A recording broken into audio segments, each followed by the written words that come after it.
Hey everybody, Nick here, and today I want to do a collection overview for the start of 2017 of my watch collection. I'll do one of these for knives. I got a bunch of them out on loan at the moment, so it doesn't make that much sense. But nonetheless, and so I just want to talk to you about what's actually stuck around in my watch collection, and I got some brand new stuff that I want to introduce in the process here. Starting from the lower end, if you will, this right here is a Grand Touring. I've got a full review of this guy, and oh boy, is it something else. This is what happens when you pay $5 for a watch on Amazon and it ships directly from China in an unpadded envelope. That said, it's not actually, it keeps good time, better than my mechanical did. And, there's it's okay in some ways, I suppose. But, yeah, so I keep this guy around for comparison. It's sort of like the Z Hunter pocket knife of my watch world, in that it's bad, but it's meant to be. And so if a $500 watch can't compare with the Grand Touring, we got ourselves a problem. A more practical, inexpensive watch is this little guy here. This is the Casio F91W.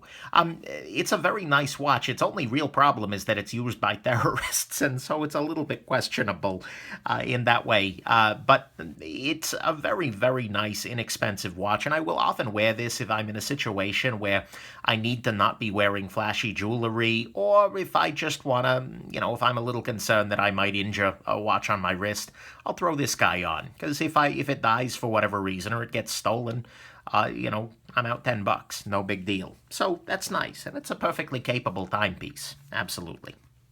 Moving into my higher end here, this guy is the Casio PRW 3000D.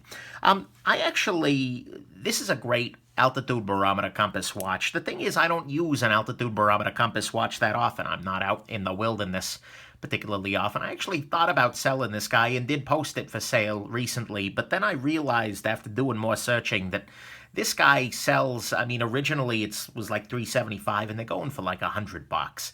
And honestly, at that price, I might as well keep this guy around. So it is going to stick around in my collection, although it gets less wrist time than pretty much anything in this top row, I suspect, although these guys are newish.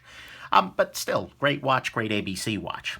This guy is the Citizen Perpetual Calendar Diver. It's a 300-meter water-resistant diver, so that's pretty hardcore. It's got a lot of great features. I've got a full review of this guy up already, but it's an incredible piece for the price. And especially if you can get one used, you can get really stellar deals on it. But it's a great little watch, and it's one that's gotten a lot of wrist time for me in the last months and since I've gotten it. Really, really stellar watch, great gem. Speaking of stellar gems, this is the Casio Oceanus. Got a full review up that's getting to be about a year old now, and the watch is just great.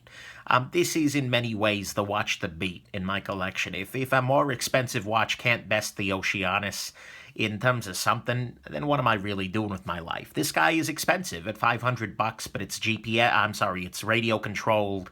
It's got really nice features on it. And frankly, it looks very nice and feels great on the wrist. It's titanium.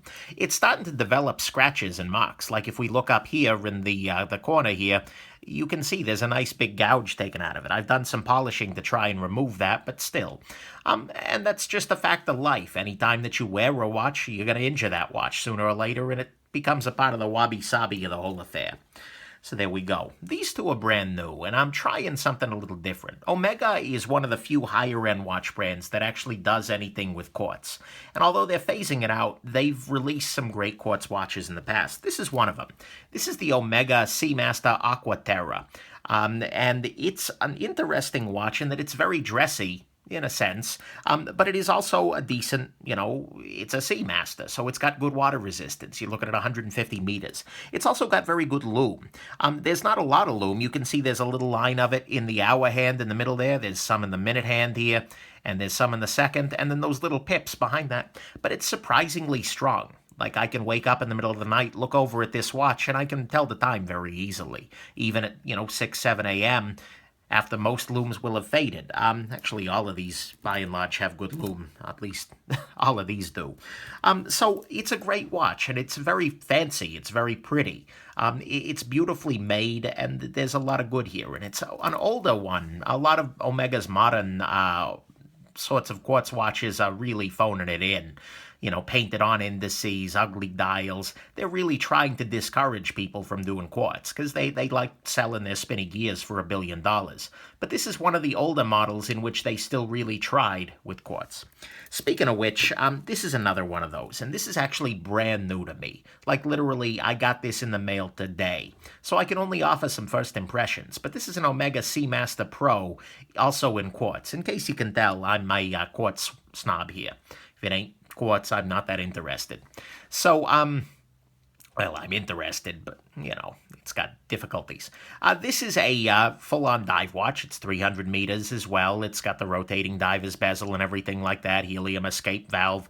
It's also very, very similar to the watch that James Bond wore in GoldenEye, just saying.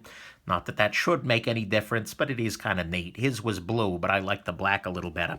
And it's a full-on Omega watch, but it's also got a quartz movement. It's a nice quartz movement too, in that if you pull the crown out to the first position here, and the same thing goes for this Aquaterra, the first position actually lets you just jump hour by hour, so you can keep the accuracy of the second hand going, while at the same time making sure that you've got the, if you're traveling or something like that. So that's good. The lume's great, and frankly, it's a sharp-looking watch. It's also relatively small compared to a lot of divers out there. Even compared to this Citizen, which is big for me, this guy's a little smaller, and so I'm actually very happy I picked this guy up.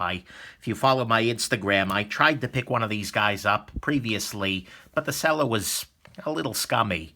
The bracelet had non-standard pins. It had been badly polished. It just wasn't as described. And so I was able to get a refund off of that and pick up this one, which I like a lot more, actually. So, anyways, that's the state of the watch collection. Whether these two stick around, I don't know. They're a lot of money relative to, one of these guys is worth both of these easily. But it's still... they're still great pieces, and so I want to see what's out there on the higher end of the quartz. So that's the collection. I hope this has been interesting to you. Who knows what's going to come into the collection in 2017? Something's going to have to go beforehand, because I got way too much in watches at this point. But hey, I'm enjoying it. Hope this has been interesting, and have yourselves a wonderful rest of your day, and hope you had a good time with this video. A good time watching this video. Okay, I'll stop. Bye now.